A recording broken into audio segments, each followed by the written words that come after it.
দাদা মানে বেলেগ কথা নাই, আমি আপোনাৰ মনৰ কথা পাতিছোঁ। যিটো মানে ভগৱানে দিয়া আমাৰ টেষ্ট, আমাৰ অতিৰিক্ত টেষ্টখিনি আমি কাৰোবাক দিওঁ আৰু যদি আমি নাকাটো ৰোপণ নকৰিলেও হ'ব।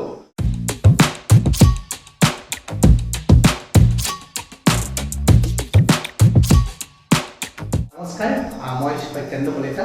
আজি আপোনালোকক মোৰ চেনেললৈ স্বাগতম জনাইছোঁ। আজি আপোনালোকে এনে এজন মানুহ মাতি আনিছোঁ আপোনালোকৰ ওচৰত।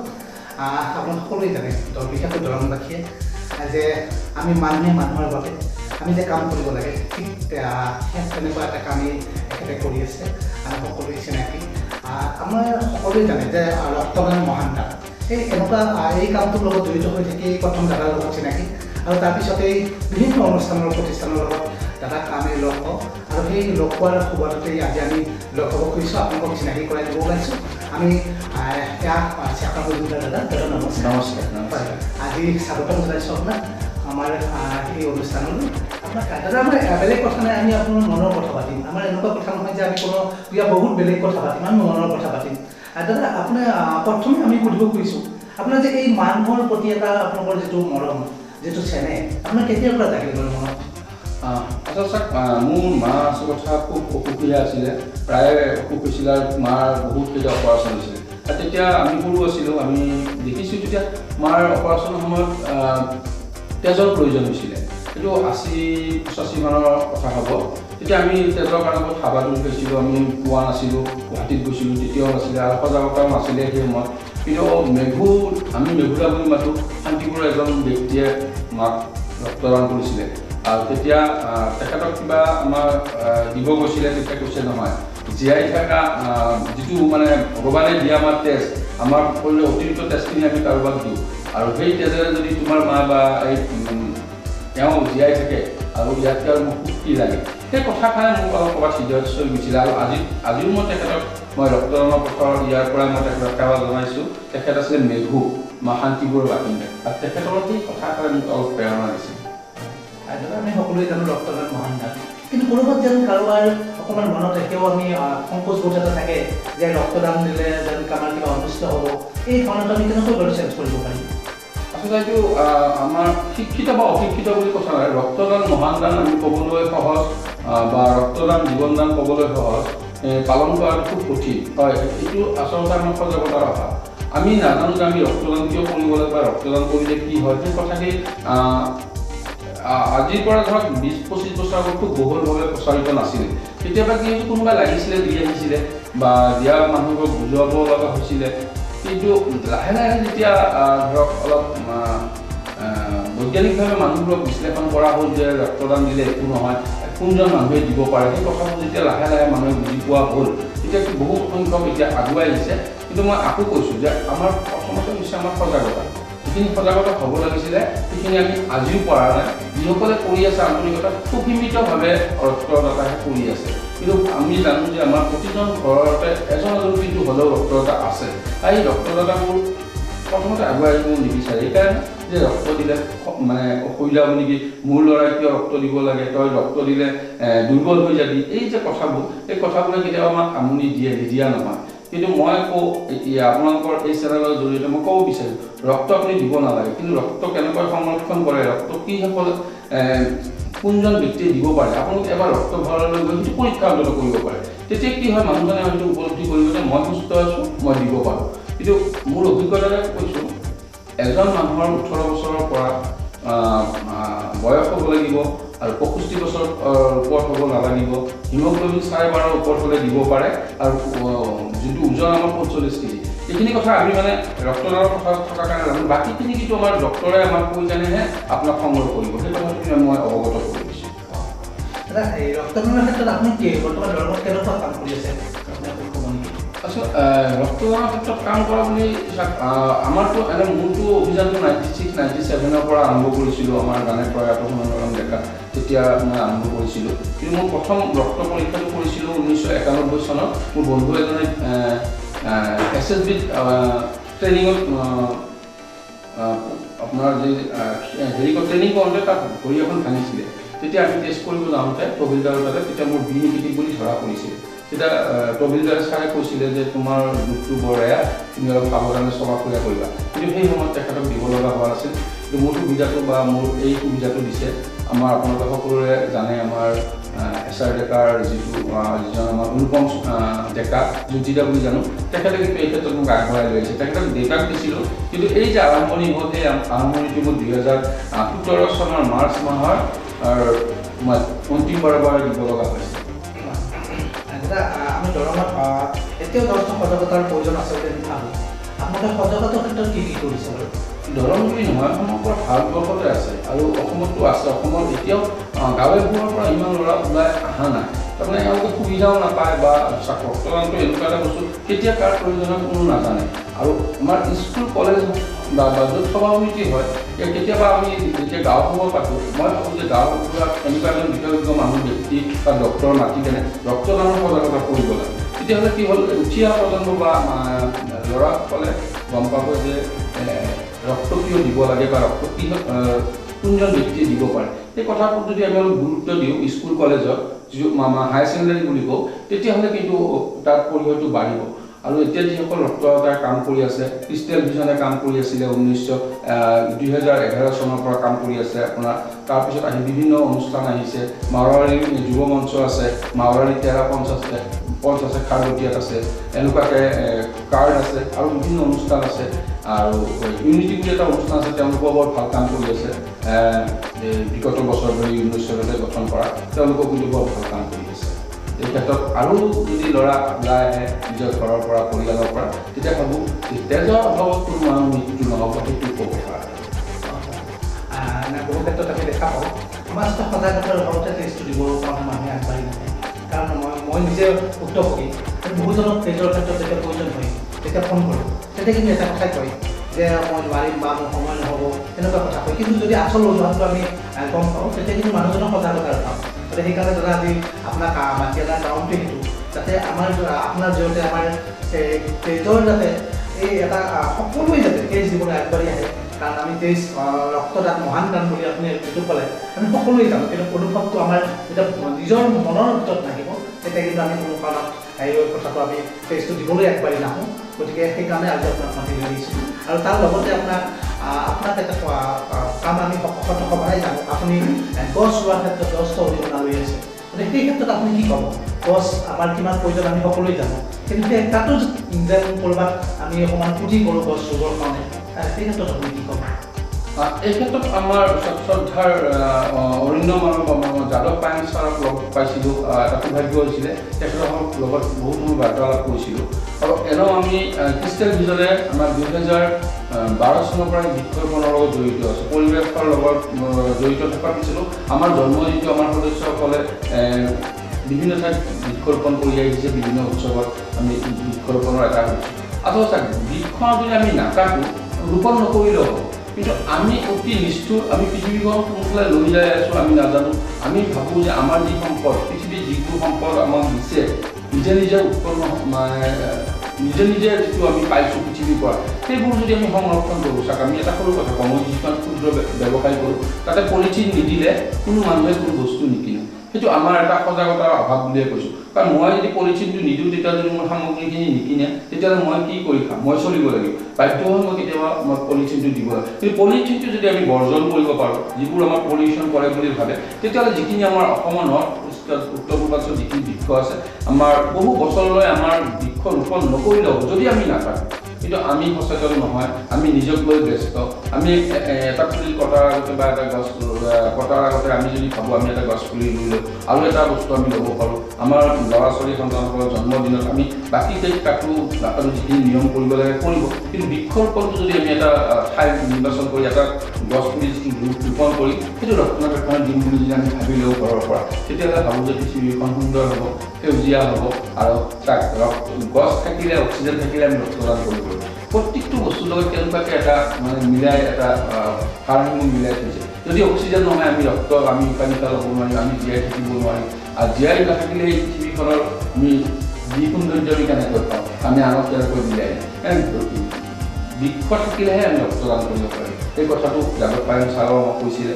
আৰু আমিও আপোনাৰ এই চেনেলৰ মাধ্যমেৰে ক'ব বিচাৰোঁ আপোনালোকে জন্মদিনত বিবাহ বাৰ্ষিকত গছপুলি তাই ৰুব যত্ন কৰি কেনে ল'ব পাৰে ফল-মূল গছ পুলি ৰোৱাটো ভাল, যি আমাৰ প্ৰাকৃতিক ভাৰসাম্য বজাই ৰাখে, প্ৰকৃতিৰ কাৰণেও আপোনাৰ ভাল, চৰাই-চিৰিকটি যি আমাৰ জীৱ-জন্তু আছে তেখেতসকলৰ কাৰণে ভাল মানে এটা হেৰি হ'ব। এতিয়া প্ৰতিভাবোৰ লুকাই থাকে, কিন্তু নিৰ্দিষ্ট মানুহজনে সেই প্ৰতিভাটো দেখা পায় বা শিক্ষকসকলে গম পায় যে তেখেত আৰ্টত ভাল নে গানত ভাল। এই কথাবোৰ যদি আমি অলপ সূক্ষ্ম দৃষ্টিৰে চাওঁ, যে প্ৰত্যেকজন ব্যক্তিৰ মন কিন্তু সেই ভাল কৰা কাম কৰা মনটো থাকে। আমি খালি অলপ উলিয়াই দিব লাগে, মনত পেলাই দিব লাগে যে আপুনি এই কামটো কৰিব পাৰে।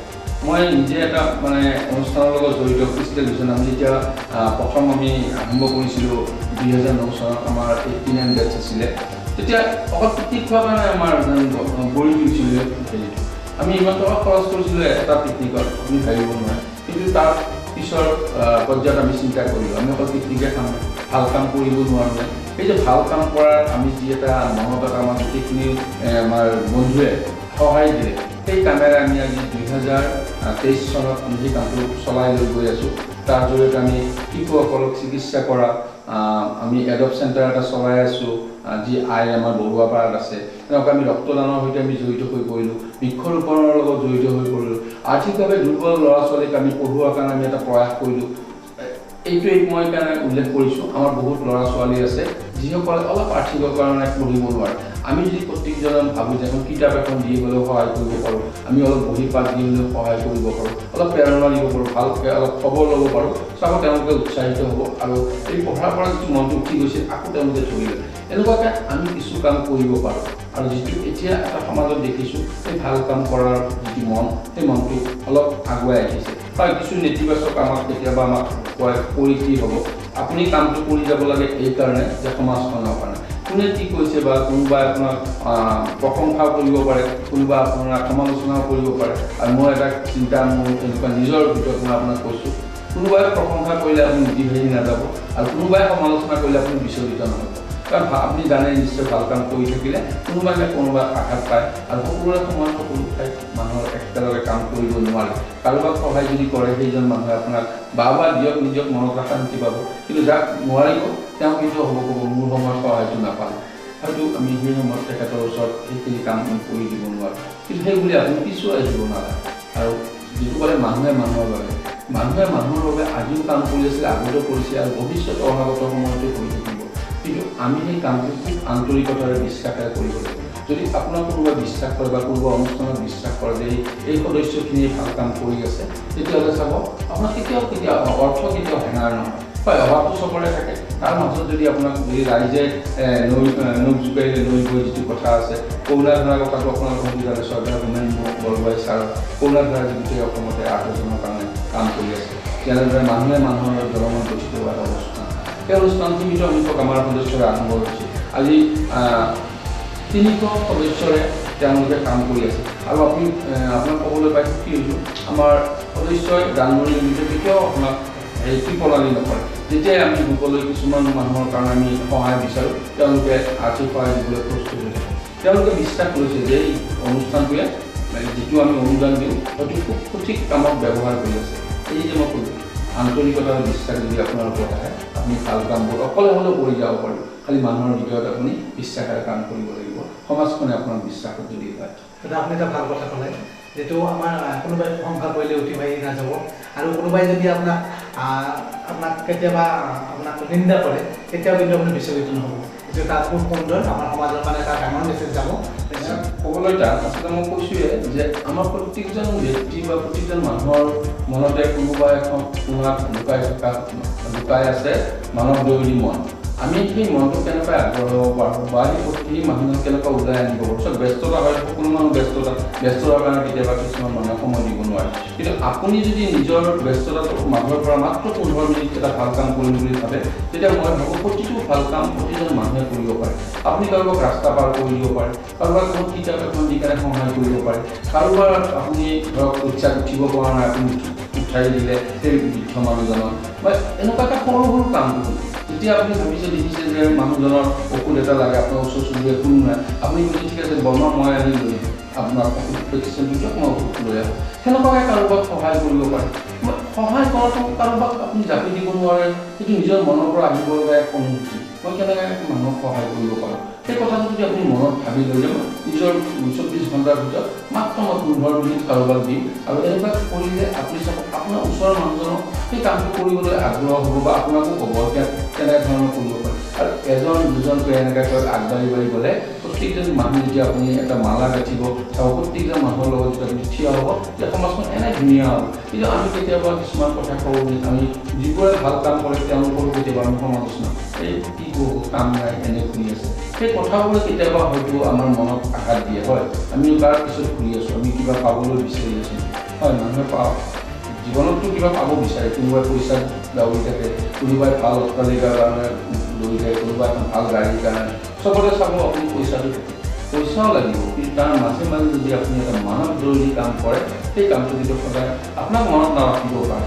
আপুনি পাহৰি যাব পাৰে কিন্তু সমাজখনে বা সেই যাক কৰিছিলে কোনোবা এটা মুহূৰ্তত মানুহজনৰ মনত কৰিব যে তেখেতে লগত আছে আৰু সেইটোৱে হৈছে আপোনাৰ জীৱনৰ প্ৰাপ্তি সুন্দৰকৈ বৰ্ণনা কৰিলে আচলতে আমি বহু ক্ষেত্ৰত আপুনি কোৱাৰ দৰে সকলোৰে মন এটা আছে কিন্তু কেতিয়াবা কোনোবা সময়খিনিত আমাৰ সেই মনটো কেতিয়াবা আগবাঢ়ি নাহে বা কোনোবাই হয়তো এনকাৰেজ নকৰে সেইকাৰণেও হয়তো ওলাই আহিব পাৰে বৰ ধুনীয়াকৈ আপুনি কথাখিনি ক'লে এতিয়া আপোনাক সোধোঁ যে আমাৰ এতিয়া সঘনাই এটা কথা উচ্চাৰণ হৈ থাকে যে যুৱ উচ্ছৃংখলতা আমি সকলোৱে কওঁ যুৱকসকল উচ্ছৃংখল হ'ল যুৱ উচ্ছৃংখলতা বাঢ়িছে কিন্তু এই ক্ষেত্ৰত আমি অকল যুৱ চামতে দায়ী কৰি নে ইয়াৰ বাবে অকণমান অভিভাৱক দায়ী এই ক্ষেত্ৰত কি হ'ব যুৱ প্ৰজন্ম উচ্ছৃংখল বুলি হয় কওঁ আমি এই ক্ষেত্ৰত আমি দুটা পক্ষই আমি দায়ী বুলি ক'ব লাগিব কাৰণ যুৱকসকলক যেতিয়া প্ৰথমতে চাওক আপোনাৰ যুৱ চামটো উচ্ছৃংখল হয় মেট্ৰিক দিয়াৰ পিছত বা হায়াৰ ছেকেণ্ডেৰী পাছ কৰাৰ পিছত বা সেইখিনি সময়তে উচ্ছৃংখল আমি অভিভাৱকসকলে যেতিয়া আমি মন কৰিম যে মোৰ ল'ৰাজন 5টাতে আহিছিল আগতে কিন্তু মেট্ৰিক দিয়াৰ পিছত 7টা বজাত আহিছে তেতিয়া আমি তাক প্ৰশ্ন কৰা উচিত ক'ত আছিলে আচলতে আমি সেইটো কেতিয়াবা নকৰোঁ বা কি কাৰণে নকৰোঁ নাজানো বা পিতৃ মাতৃসকল ইমানেই ব্যস্ত ঘৰত তেওঁলোকেও দেৰিকৈ আহে ল'ৰাটোক কি কৰে গম নাপায় সেই ক্ষেত্ৰত এটা মই ভাবোঁ উচ্ছৃংখল হোৱাৰ এটা কাৰণ হ'ব পাৰে আৰু যেতিয়া আপুনি চাব যেতিয়া কোনো কাৰণ নোহোৱাকৈ আমি কেতিয়াবা হাত খৰচৰ কাৰণে যিটো আমি আগবঢ়াওঁ পুত্ৰজনক বা ছোৱালীজনক সেই কথাটো সদায় গুৰুত্ব দিব লাগিব তাৰ কিহৰ কাৰণে প্ৰয়োজন হৈছে কি বস্তুৰ প্ৰয়োজন বাইক তাৰ 18 বছৰ আগত দিয়াটো প্ৰয়োজন হয়নে নহয় এই কথাখিনি গাৰ্জেনে তাক বুজাব লাগিব আৰু এটা মই ভাবোঁ যে আমি যেতিয়া ল'ৰা ছোৱালীক বা আমাৰ সন্তানসকলক বা ওচৰ চুবুৰীয়াক আমি এটা কিবা কথা ক'ব যাওঁ তেতিয়া হয়তো ক'ব মোৰ ল'ৰাই খুব ভাল ড্ৰাইভ কৰে আপোনাৰ ল'ৰাই গাড়ীখন বেয়াকৈ চলায় আপুনি অলপ ক'বচোন নাই সি বহু বছৰ ধৰি গাড়ী চলায় আচলতে পিতৃ এইটো অহংকাৰ কৰি কয় নে মোৰ ল'ৰা পাৰ্গত বা মোৰ গাড়ী এখন আছে কাৰণে কয় তেতিয়া যদি লগে লগে ক'লে ঠিক আছে মই তাক ক'ব লাগিব সেই কথাখিনি কোৱাৰ লগে লগে আপোনাৰো ভাল লাগিলে বা সেই ল'ৰাজনকো যেতিয়া কোৱা হ'ব তেতিয়া গম পাব যে নাই মোকো কোনোবাই লক্ষ্য কৰে সেইটো কিন্তু আমাৰ গাৰ্জেন প্ৰতিটো মানুহৰ দায়িত্বশীল মানুহৰ এটা দায়িত্ব হ'ব লাগে কিন্তু সাধাৰণতে আমি নকৰোঁ কাৰণে আজিকালি এই বস্তু ভুলটো লুকাই দিলে তেখেতসকলে বেয়া পায় বা মানি ল'ব নোখোজে সেইকাৰণে আমি আঁতৰি থাকোঁ কিন্তু যুৱক প্ৰজন্মক যদি আপুনি এটা ভাল ৰাস্তাৰে লৈ যাব বিচাৰে তেওঁলোকক সদায় আপুনি এটা মাত এষাৰ দিব লাগিব তেখেতসকলৰ লগত কথা পাতিব লাগিব মাক দেউতাকে সন্তানৰ বাৰ্তালাপ কৰিব লাগিব ওচৰ চুবুৰীয়াৰ লগত লৈ যাব লাগিব সেই কথাবোৰ আমি নিজৰ পৰিয়ালৰ পৰা আৰম্ভ কৰিব লাগিব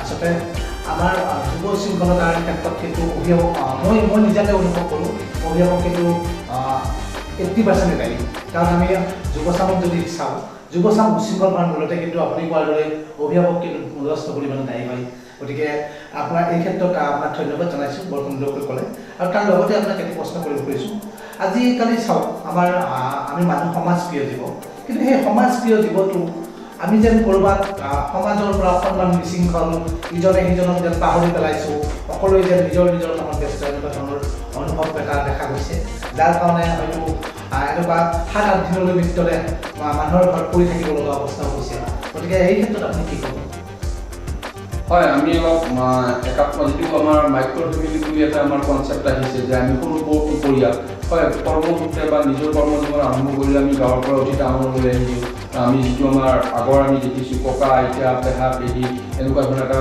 ডাঙৰ যৌথ পৰিয়াল আমি দেখিছোঁ কিন্তু সময়ৰ লগে লগে সেইবোৰ কমি আহি এতিয়া মাইক্ৰ' ফেমিলি বুলি আমি এইকাৰণে কওঁ যে সূক্ষ্ম পৰিয়াল এটা হৈছে ল'ৰা ছোৱালী আৰু নিজৰ ঘৰখনে তাৰ বাহিৰে বেলেগৰ লগত আমি ফালৰি কাটি আছোঁ আচলতে সেইটো আমাৰে দুখ বুলি কৈছোঁ কাৰণ আমি যদি আমাৰ গাঁওখনৰ পৰা কেঁচা মাটি গোন্ধ এৰি থৈ আহোঁ, আমি অহাৰ পিছত আমি তেখেতসকলক খবৰ লওঁনে, আমি পিতৃ মাতৃৰ প্ৰতি সেই যিটো আন্তৰিকতা থাকেনে? বহুতৰে নাথাকে। কিন্তু এই কথাটো সত্য। আমি কি কৰিছোঁ, এইটো সমাজৰে হওক বা আমাৰ শিক্ষাৰে ক'ত এটা ক'ৰবাত যেন ভুল হোৱা হেন মোৰ অনুভৱ হয়। এইটো মই নাজানো, মোৰ ব্যক্তিগত অনুভৱ যে আমি ক'ৰবাত আমাৰ শিপাৰ সন্ধান পাহৰি যাওঁ, যে আমি ক'ত আছিলোঁ, আমাৰ অস্তিত্ব ক'ত, সেই কথাবোৰ যেতিয়া আমি পাহৰি যাওঁ, তেতিয়াই আমি সমাজখনৰ পৰা অকলশৰীয়া হৈ যাওঁ। আৰু মৃতদেহৰ বুলি নহয়, এনেকুৱা বহুত আছে যি পিতৃ মাতৃ আজি বৃদ্ধাশ্ৰমত থাকিব লাগে বা আপোনালোকে দেখা পায় টিভিত যে ফুৰাব লৈ গৈ বাহিৰত ক'ৰবাত কৈ এৰি থৈ আহে। কিহৰ কাৰণে হৈছে? যি পিতৃ মাতৃয়ে জন্ম দিয়াৰ পিছত ইমান তুলি ডাঙৰ কৰাৰ পিছত, আমি ইমান শিক্ষাৰে শিক্ষিত হোৱাৰ পিছতো পিতৃ মাতৃক আমি দায়িত্ব ল'ব নোৱাৰোঁ। তেতিয়াহ'লে এই পৃথিৱীত আমি কাৰ দায়িত্ব ল'ব? যে আমি আপোনজনৰ হ'ব নোৱাৰিলেও আনৰ কেনেকুৱা হ'ব? সেইকাৰণে কৈছোঁ যে আমি যেতিয়া আমাৰ সন্তানক ঘৰ দিওঁ, আমি শিপাৰ সন্ধানটো দিব লাগিব, ককা আইতাৰ কথাবোৰ ক'ব লাগিব। এবাৰ আপুনি সময় পালে, বন্ধৰ সময় পালে আপুনি গাঁৱলৈ লৈ যাওক। গাঁৱলৈ আপোনাৰ পুখুৰী আপুনি যদি অতিবাহিত কৰিছিল, আপুনি বন্ধু আপোনাৰ যিবোৰ আপোনাৰ সহপাঠী আছিলে, মোৰ সন্তানৰ লগত আপোনাৰ সন্তানৰ লগত তেখেতক চিনাকি কৰি দিওঁ। বৰদেউতা হয়, বৰমা হয়, খুৰী হয়, জেঠাই হয়, জেঠী হয়। সেই সম্পৰ্কবোৰ যেতিয়া তেওঁলোকে সৰুকৈ বুজি পাব, তেতিয়া আপুনি চাব যে এই যে আপোনাৰ ছোৱালীজনীয়ে বা আপোনাৰ ল'ৰাজন, তেওঁলোকৰ মনত মোৰ বৰমা আছিল বুলি ক'ৰবাত নহয় ক'ৰবাত আলোচনা কৰিব। তুমি তেতিয়া দেখা পাব যে বন্ধৰ দিনত লগে লগে ক'ব, দেউতা আজি ব'লা আমি বৰমাৰ ঘৰত যাম। আৰু সেইটোৱে সম্পৰ্কটো ধৰি ৰখাৰ কাৰণে এটা সুন্দৰ সুযোগ, আৰু সেইটো যুক্ত প্ৰত্যেকজন পৰিয়ালে ল'ব লাগে। আপুনি একদম ধুনীয়াকৈ ক'লে। আচলতে শিপাৰ সন্ধান, শিপাৰ কেতিয়াও আমি শিপালৈ পাহৰিব নালাগে। সেই শিপাডালে কিন্তু আমাক বৰগছ কৰাইছে। গতিকে সেই শিপালৈ আমি যদি যাওঁ, তেতিয়াহে কিন্তু আমাৰ যিটো আজিৰ যিটো পৰিস্থিতি, সেই পৰিস্থিতিটোৰ পৰা আমি বাচি থাকিব পাৰিম। নহ'লে এদিন কিন্তু আমাৰ এনেকুৱা আজি যিমান বৃদ্ধাশ্ৰমক আমি অকণমান হেৰা চকুৰে চাওঁ, আমি কিন্তু মন্দিৰ বুলি ভাবিব লাগিব। গতিকে সেই বৃদ্ধাশ্ৰমক যেতিয়া মন্দিৰ বুলি ভাবিব লগা অৱস্থা হ'ব, সেইদিনাখন কিন্তু আমাৰ মানুহ বুলি আমি ক'বলৈ আমাৰ ৰাইজ হোৱাৰ নিচিনা হ'ব। গতিকে বৰ ধুনীয়াকৈ ক'লে। তাৰপিছত এটা কথা সুধোঁ, যে বহু ক্ষেত্ৰত দেখা পাওঁ সমাজ সেৱক বুলি ক'লে মানুহে অকণমান ক'ৰবাত যেন হীন চকুৰে চাই কেতিয়াবা, এনেকুৱা সেই পৰিৱেশ কিন্তু আছিলে। আজি হয়তো অকণমান কমিছে। এই জীৱন জীৱিকা আৰু সমাজ সেৱা, এই ক্ষেত্ৰত ক'ৰবাত আপোনাৰ কিবা অসুবিধা হৈছিল নেকি? জীৱন জীৱিকাৰ যিটো আৰু সমাজ সেৱা বুলি ক'লে, সমাজ সেৱাৰ পৰা বহু ৰকমৰ আছে। গ্লেমাৰৰ কাৰণে কৰে কিছুমান টকা পইচা বেছি থাকিলেও কৰিব পাৰে, আৰু কিছুমান নিস্বাৰ্থভাৱেও কৰিব পাৰে। কিন্তু সমাজ সেৱা কৰিবলৈ প্ৰকৃততে আপোনাৰ সংগ হ'ব লাগিব আপোনাৰ পৰিয়াল। যদি আপুনি বিবাহিত হয়, আপোনাৰ পৰিয়ালে যদি আপোনাক সঁহাৰি নিদিয়ে বা আপোনাৰ সন্তানে যদি আপোনাক সঁহাৰি নিদিয়ে, তেতিয়াহ'লে আপুনি সমাজ সেৱা কৰিব নোৱাৰিব। প্ৰতিটো পদতে আপোনাক যদি বাধা দিয়ে, আপুনি মুকলিকৈ কাম কৰিব। যদি আপোনাৰ সহধৰ্মিনী আপোনাক সমৰ্থন কৰে যে তুমি সংসাৰৰ লগতো কিছু সময় তুমি আনৰ বাবে দিয়া, আপুনি হাঁহি মুখে কাম কৰিব পাৰিব।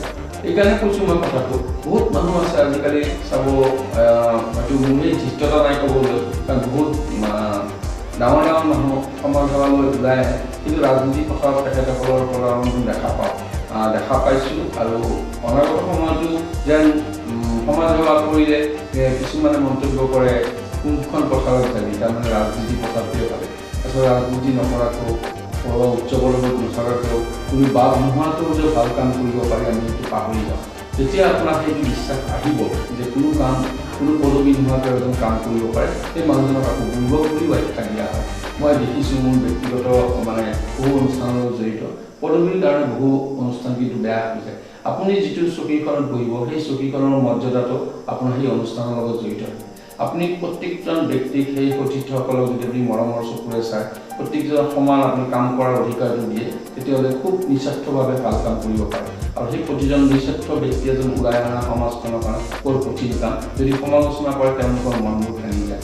হয়, আমি যেতিয়া কিছুমান ব্যক্তিক মানুহজনে ভাল কাম কৰি আছে, লগে লগে এটা উত্তৰ আহে, সমাজ সেৱা কৰি কি কৰিব, ৰাজনীতিলৈ যাব, তাৰ পৰা যেন আমি ফালৰি কাটি আহিবই পৰা নাই। সেই কথাটোৱে কেতিয়াবা গুৰুত্ব দিয়া নহয়। ৰাজনীতি নকৰাকৈও, উৎসৱত নকৰাকৈও, পদবী নোহোৱাকৈও ভাল কাম কৰিব পাৰি, সেইটো আমি নৱপ্ৰজন্মক দেখা পাওঁ। মই প্ৰশ্নটো সেইকাৰণেই কৰিছিলোঁ যে বহু সময়ত দেখা পাওঁ যে সমাজ সেৱা বুলি ক'লে বহুতে অনুভৱ কৰে যে আৰু ৰাজনীতিলৈ যাব, কিন্তু এনেকুৱা কিছু লোক আছে আপোনাৰ দৰে যিয়ে নেকি কেৱল মাত্ৰ কাম কৰিছে সমাজৰ বাবে, মানুহৰ বাবে, তাত কোনো ৰাজনীতিৰ কথা, কোনো সমাজৰ কথা বা কোনো নিজৰ ব্যক্তিগত লাভালাভৰ কথা চিন্তা নকৰি কেৱল সমাজৰ কাৰণে কাম কৰিছে। গতিকে আপোনাৰ দৰে মানুহক আজি সেইকাৰণেই আজি আমাৰ এই চেনেললৈ মাতি আনিছোঁ আৰু আপোনাক আজি আমি চিনাকি কৰাই দিব খুজিছোঁ। চিনাকি নহয় আচলতে, চিনাকি বুলি ক'লে ভুল হ'ব, আপোনাৰ মনৰ কথাখিনি ক'ব ৰাইজক জনাব খুজিছোঁ। গতিকে সেই জনোৱাৰ প্ৰয়াসটো কৰিছোঁ। গতিকে দীঘলীয়া নকৰোঁ, আপোনাৰ এই যিটো আজি আমাৰ যিটো আলোচনা সেইটো অনুভৱ কওক, কেনেকুৱা লাগে বা ৰাইজক কি ক'ব? মই ৰাইজৰ ক'বলৈতো বহুত ইচ্ছাতা নাই। মই কিন্তু এটা কথা ক'ব উচিত যে মই জীৱনৰ ব্ৰত বুলি লৈছোঁ। ৰক্তদানৰ ক্ষেত্ৰত মই এটা কথা কওঁ, আপোনাৰ এটোপাল তেজৰ বিনিময়ত যদি কাৰোবাৰ জীৱন জীয়াই থাকিব পাৰে, ইয়াতকৈ আৰু সুখৰ কথা কি হ'ব? আহকচোন ৰক্তদানৰ এখন সুন্দৰ আৰু ভাতৃত্বৰ সমাজ কৰোঁ। জীৱনৰ সুখ এইখিনিতেই, ভাল কামবোৰ এনেদৰে আগবাঢ়ে, সৰু সৰু কামেদি জীৱনৰ সুখ। আপুনি প্ৰতিটো সময়তে প্ৰতিটো পলতে আপুনি এটা ভাল কাম কৰিব পাৰিব যদি সংকল্প লয়। আপোনাৰ একো বিচাৰিব নালাগে। যদি আপোনাৰ ওচৰত থাকে মাত্ৰ ককা আইতা বৰদেউতা বুলি মাত এষাৰ দিব, চাব সেই মানুহজনে আপোনাক আন এজনক ক'ব, মানুহজন কোন আছে, ল'ৰাজন কোন, বৰ ভাল হৈছে। এই বৰ ভাল হোৱা শব্দটো যদি আপুনি এটা শান্তি ল'ব পাৰে, তেতিয়াহ'লে আপুনি ভাল কামবোৰ কৰি যায়। একো নিবিচাৰিব, একো নালাগে, কোনোবাই ভাল পা, কোনোবাই ভাল বেয়া পা, আপুনি আপোনাৰ ভাল লগা কামটো খুব নীৰৱে কৰি যাওক। এটা স্বীকৃতি ৰাইজে দিব। যদি ৰাইজেও ভাবে যে ল'ৰা মানুহজনে ভাল কাম কৰি আছে, সেইটোৱে হ'ব আপোনাৰ আশীৰ্বাদ, ভগৱানৰ আশীৰ্বাদ। আৰু মই বেলেগে মই কোৱাৰ চেষ্টা নকৰোঁ, কাৰণ মোৰ হয়তো সিমানখিনি হোৱা নাই। মানুহে সমাজ সেৱক বুলি ক'ব বিচাৰে, মই কেতিয়াও ভাবা নাই, কিন্তু মানুহৰ মৰম পাইছোঁ, মৰম লৈছোঁ, আৰু সেয়ে মোৰ আশীৰ্বাদ বুলি মই ভাবিছোঁ। ধন্যবাদ দাদা। আজি আমি সকলোকে ধন্যবাদ জনাইছোঁ। ইমান সময় আপোনালোকে আমাৰ চেনেলটোৰ জৰিয়তে আজি এখেতৰ মনৰ কথা আপোনালোকে পঢ়িলে। আমি ভৱিষ্যতলৈ আমি এখেতক আকৌ পুনৰ আমি মাতি আনিম আমাৰ চেনেললৈ, কাৰণ আমি এই চেনেলটো আৰম্ভ কৰিছোঁ যে যিসকল মানুহে নিস্বাৰ্থভাৱে সমাজ সেৱা কৰিছে, নিস্বাৰ্থভাৱে মানুহৰ বাবে কাম কৰি মানুহৰ বাবে কৰি আছে, সেইসকল লোককে আমি চিনাকি কৰাই দিব ওলাইছোঁ। গতিকে ধন্যবাদ জনাইছোঁ, ইমান সময় আপোনালোকে দিলে। গতিকে সকলোকে ধন্যবাদ জনাই আজি আমি ইমানতে অনুষ্ঠান সামৰিছোঁ। ধন্যবাদ। আপোনালোকৰো অশেষ অশেষ ধন্যবাদ যি সুবিধাকণ দিছে। আপোনালোকৰ এই চেনেলে সফলতাৰ আকাশ চুই যাক তাৰে কামনা কৰিছোঁ। জয় আই।